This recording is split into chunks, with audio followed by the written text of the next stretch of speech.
Ignition sequence starts. 6, 5, 4, 3, 2, 1, 0.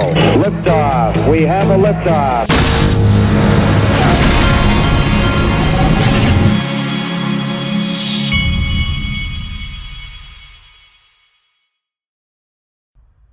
Hey everybody, this is the Digital Asset Investor, and I am back at it, and I'm also back at dealing with my kids that are out of school for the summer, which means carpooling, taking them to baseball, taking them to camps, and all the rest. I always forget, every year I forget how hard it gets to cart these kids around and keep them busy, because if you don't keep them busy, all they do is fight in the house, and that is even worse. So let's start with this. Joker says, why so much fear? Fear equals losing opportunities. XRP $14 incoming, wait for it. I think that we are at the culmination of I think that when the history books are written, that what's been done to Ripple and XRP will have been like loading, I've said it before, it'll be like loading a freaking spring, because Ripple's not going anywhere. I mean, I think that's pretty clear. Even if you listen to all the lawyers like Jeremy Hogan, I think that's a pretty clear thing, is that it's not going anywhere. When the lawsuit was first announced, that was the great fear of everyone. Not me, but because I know better. Just I've studied this too much. But that was the great fear. But now that fear is gone, you have to ask yourself, are we not a loaded spring for the eventual settlement, or however this ends? Are we not? Is XRP not the most loaded digital asset spring in the space? I think it is. Okay, so this, to me, is peanuts compared to what could happen. All right, now I want to show you this. I forgot to, this is while I was gone at the Bitcoin conference.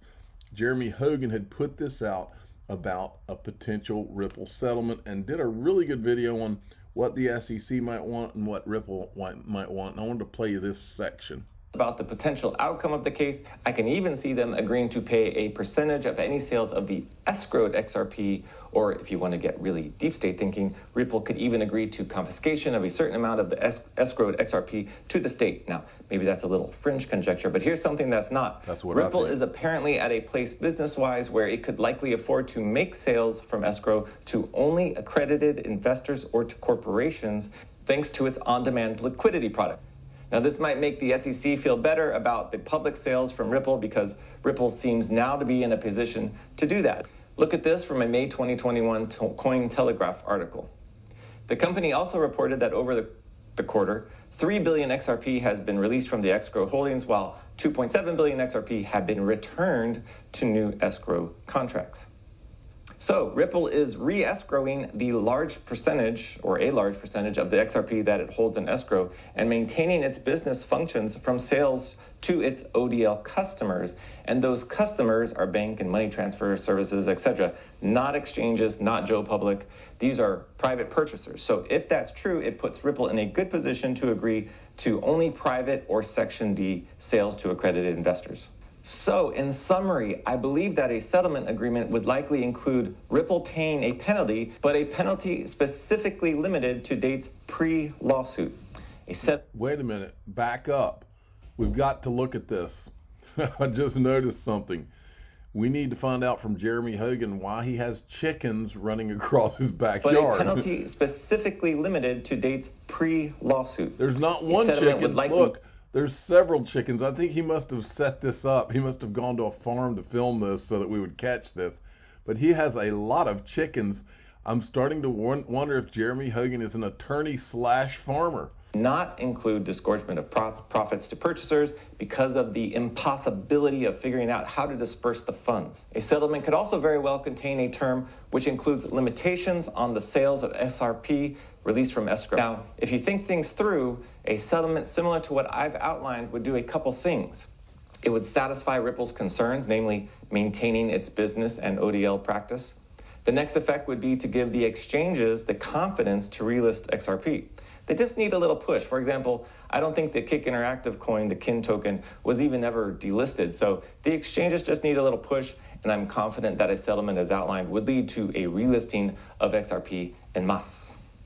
The next thing, and maybe the most conjecturous, is the agreement to limit sales to private sales and companies and clients. This would in effect limit or slow the flow of XRP into the marketplace. Sales to Section D or corporate purchasers cannot then be put into a public exchange for, I think, 6 months, maybe up to a year. So a settlement containing this term would essentially bottleneck the flow of XRP into the market for years to come. And finally, the settlement would put XRP in the clear as far as securities violations and such. Ripple would be the first crypto company to be 100% in the clear from the SEC. And that's what I put to. Okay, so basically, I think that this guy summarized, he wasn't summarizing the video, but I think that this is where we're headed. Imagine Ripple could only sell to accredited investors and institutions moving forward. But all those who purchased XRP prior to this settlement get grandfathered in. Like they've mentioned before, retail speculative investors are not Ripple's target market. Price shoots up. I want you people to understand something out there. What is the one thing that the Bitcoin maxis have always said, why they hate Ripple? Oh, well, they control all of the escrow. They control all of that. It's a banker's scam coin. Well, here's what I believe. I believe, because I was around them this weekend, and here's what I know just from being around them. A lot of these people are children. A lot of these people don't understand how the world works. They haven't grown up around, and I'm not talking about all people that like Bitcoin. There's nothing wrong with owning Bitcoin. I hope Bitcoin does well. I think it will. I think Ethereum will do well. That's not my point.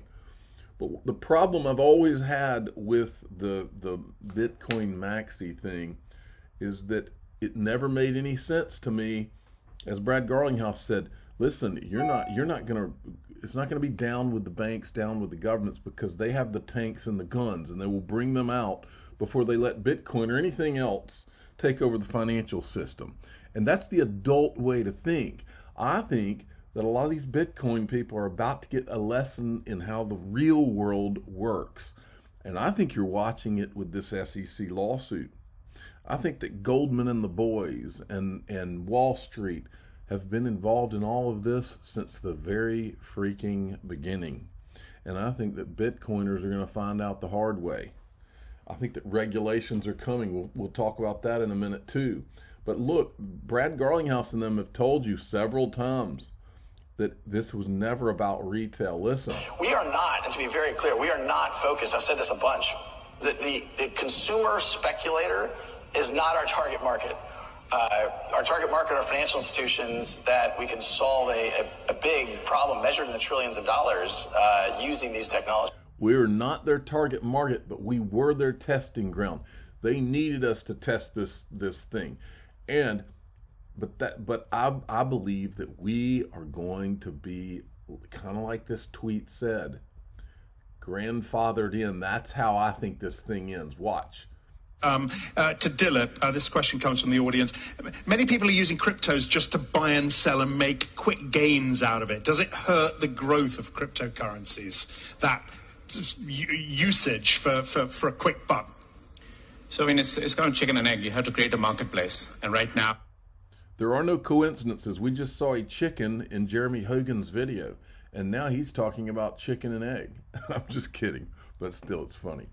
About 150, 200 exchanges around the world that trade in XRP.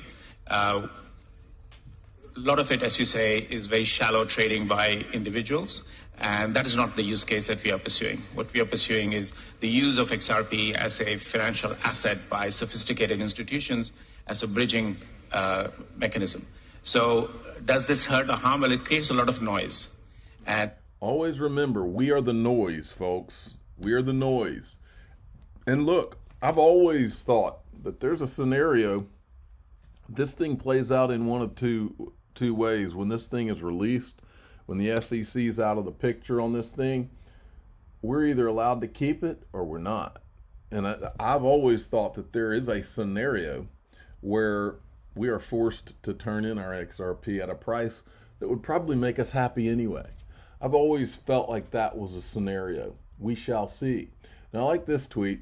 Should there be a settlement, does the SEC still have to produce the Bitcoin, Ethereum, and XRP documents? In that way, they could keep their skeletons hidden in their closet and move a settlement much quicker. I think that you would never see those documents if there was a settlement. And that might be what forces one. But look at this.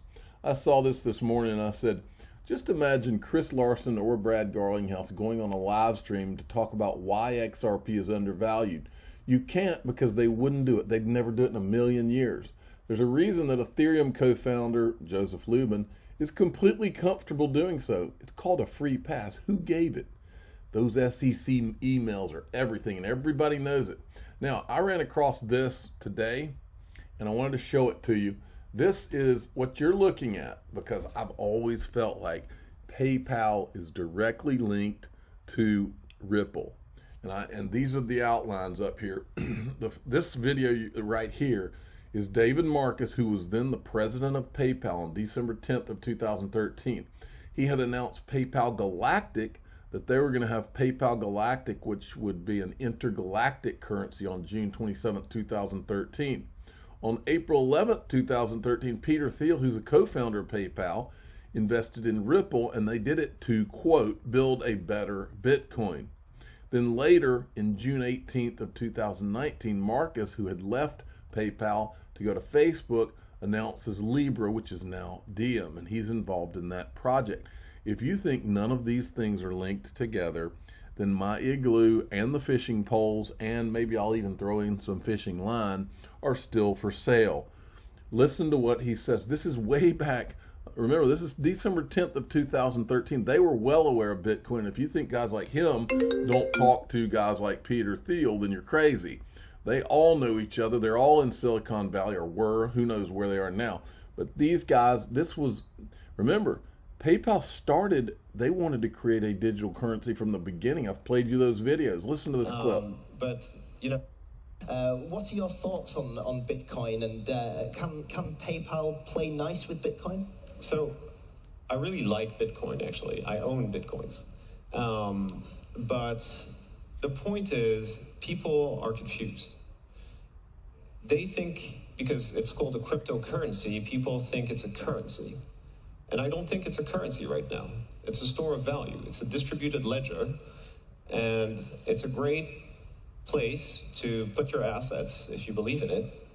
Especially if you live in countries, take countries like Argentina, where you've got 40% inflation. I'm going to fast forward it. You're a merchant traditionally, and you accept Bitcoin. And by the way, the vast majority of merchants accepting Bitcoins are basically selling ASIC rigs for miners to mine more Bitcoins. But traditionally other merchants would convert the Bitcoin instantaneously to fiat currencies. And what that means is that it's not an effective currency, because you exit the network the minute you have the transaction. So whenever it is, and whenever the regulatory framework is actually clearer, because we are a regulated company in a lot of places, so when the regulatory framework is actually clear, and the volatility comes down, then we'll consider it. So the regulatory framework, he was talking about it way back when. Now, today, Michael at VAL5 Link sends me this. Under the agreement, G7 nations will back a global minimum corporate tax of at least 15%. UK Finance Minister Rishi Sunak announced in a series of tweets the reforms will affect the largest companies in the world with profit margins of at least 10%. Now, think about what we've been talking about this Bitcoin, a potential global carbon tax. And you know why? Because Christine Lagarde said it. And remember, she's one of them. All these people are in the same club. This lady runs the IMF now. Christine Lagarde left the IMF to go to the European Central Bank. All of these people are the same, folks. Here's what she said. I think that there are criminal investigations that have taken place that I'm sure will continue to take place that demonstrate it very clearly. And there has to be regulations, and this has to be applied and agreed upon. It's a matter that needs to be agreed at a global level, because if there is an escape, that escape will be used. So I think it needs to be if anything, it shows that global cooperation, multilateral action is absolutely needed, whether it's initiated by the G7, moved into the G20, and then enlarged, but it's something that needs to be addressed. And FATF is clearly an organization that has expanded in that respect.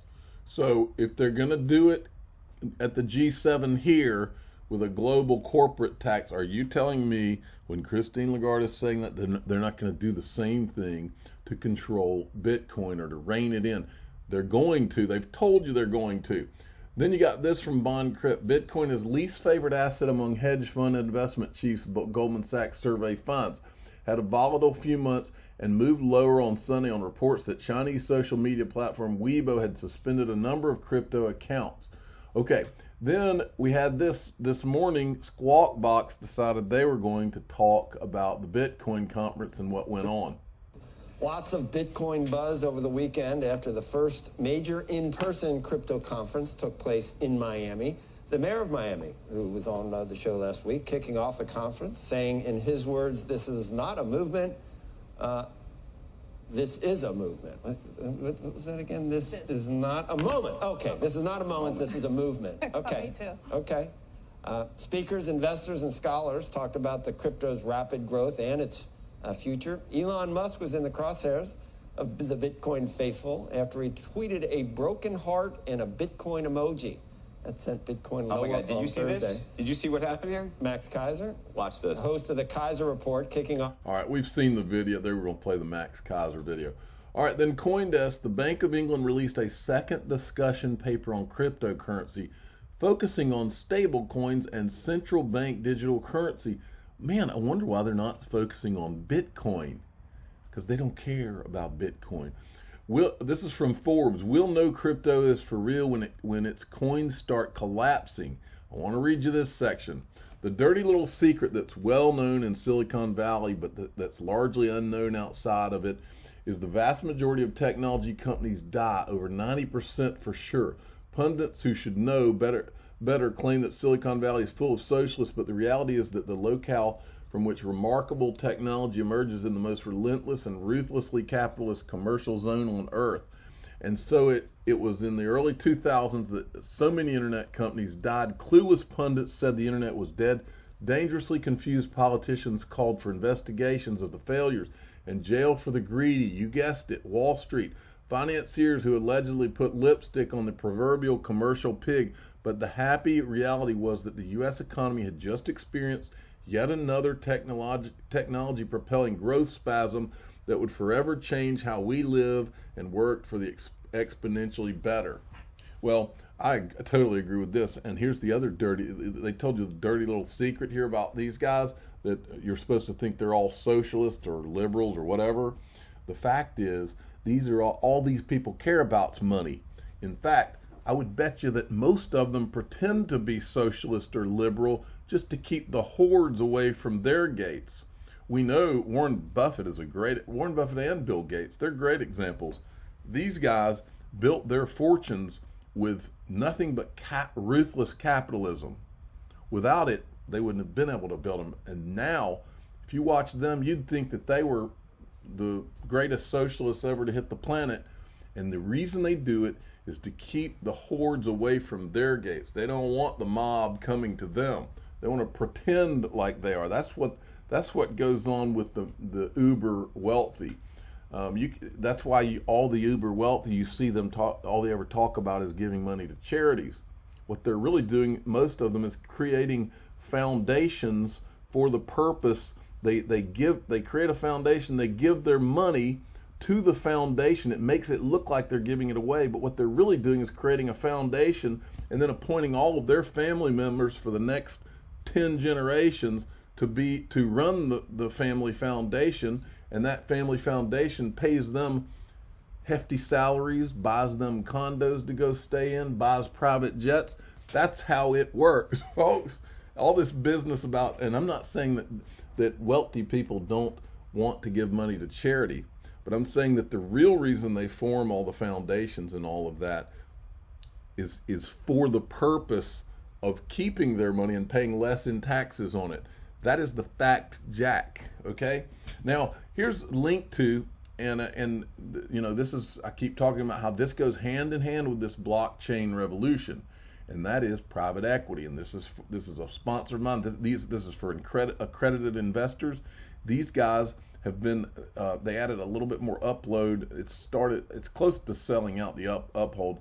It's at $6.75. They still have some cracking on the platform, but remember, some of these are the next ones on the runway to go public, I believe.